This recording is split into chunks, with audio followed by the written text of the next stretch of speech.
Adlaw nga Biyernes karon mga kaigsuunan, petsa 22 sa bulan sa Hulyo tuig 2022.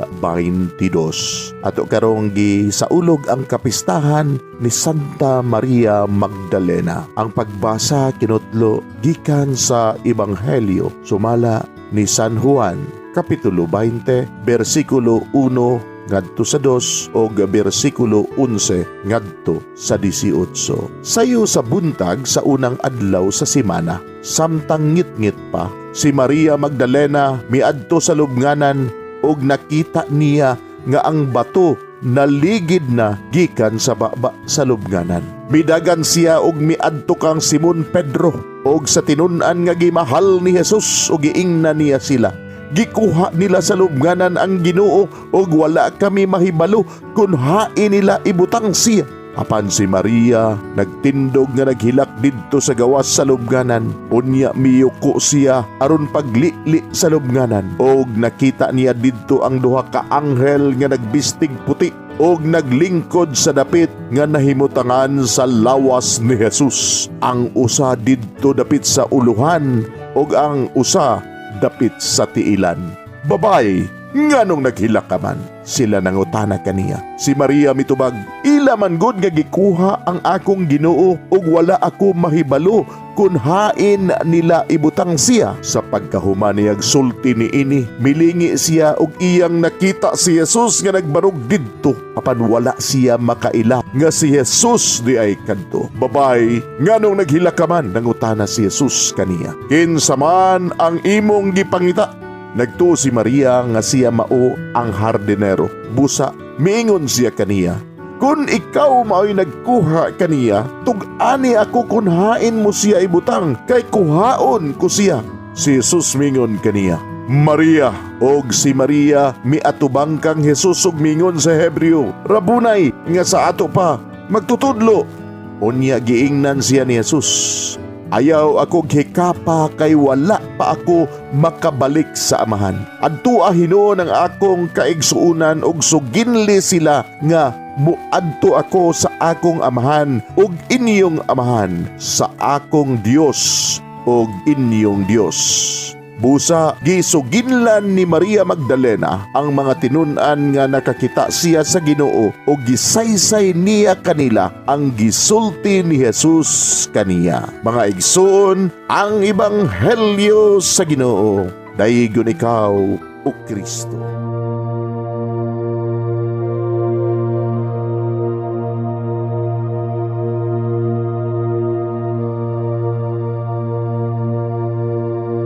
Magampo sa dili pa magsugod sa trabaho. Magampo kita. Sa ngalan samahan, sa Anak ug sa Espiritu Santo. Amen. Langit mo namong Amahan, sa among pagsulod nining trabahoan, among gidala ang imong presensya uban kanamo. Among gipamulong ang imong kalinaw, imong grasya, imong kaluoy, ug ang imong perpektong hanay sa among mga trabaho. Among gipadayag ang imong gahom labaw sa tanan diha sa mga butang nga among mahimo, masulti, mahuna-unaan ug mahukman sulod nining adlaw. Ginoo, nagapasalamat kami sa gasa sa kinabuhi niining bagong adlaw, niining kahigayunan nga kami nakasulod sa trabaho ug mamahimong parte niining nga grupo. Salamat sa mga gasa nga imong gitugyan kanamo. Hamong gamiton kini diha sa pagimaya kanimo. Hatagi kami sa kusog ug kadasig sa pagbuhat sa among mga trabaho. Panalangini ang among mga proyekto, mga ideya ug kusog. Aron sa ingon, bisan sa pinakagamay namong mga kalampusan, magahatag kini sa imong himaya. Ubani kami Ginoo sa among pagtrabaho nining adlaw. Puna kini nga lugar sa inspirasyon ug kusog. Tabangi kami nga magtrabaho isip usa ka grupo nga mapakita sa usag-usa ang kamaayo. Himuha kami nga maayo nga makabot namo ang mga butang nga kinahanglan namong buhaton. Himuha kini nga lugar nga puno sa kalipay ug panagihigalaay. Ug kamugaway ug kalinaw ang mapatigbabaw niining dapita. Ginoo, kung kami anaa sa kalibog, giyahi kami. Kung kami muwadaan sa kadasing ug paglaom, dasiga kami. Himua nga ang trabaho nga among gihimo ug ang paagi sa among paghimo niini makahatag unta kini og hugot nga pagtuo, kalipay ug pahiyom sa tanan nga among mahimamat karong adlaw. Panalangini ang among mga pamilya, among Pinoy-anan, among nasod.